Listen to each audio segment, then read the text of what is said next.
This 5-minute solution will show you how to check spam messages on Facebook Messenger and how to delete or remove spam messages on Messenger. So the process will be similar for Android and iOS device. Open your Messenger app. Tap on this menu icon at the top left. Select message request. Select spam. And here you will get your spam messages. And to delete spam messages, tap on edit at the top right. Select those messages you want to delete and tap on delete. And you can change spam message or message request privacy.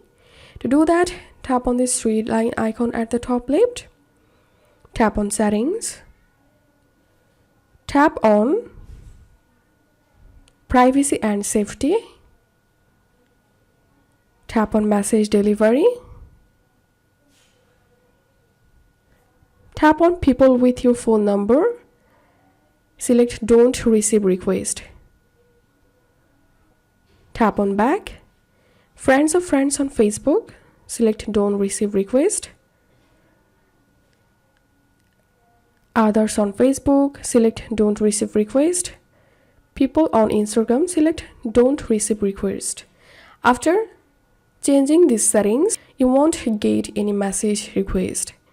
If you find this video helpful, don't forget to subscribe 5-minute solution. See you in the next video.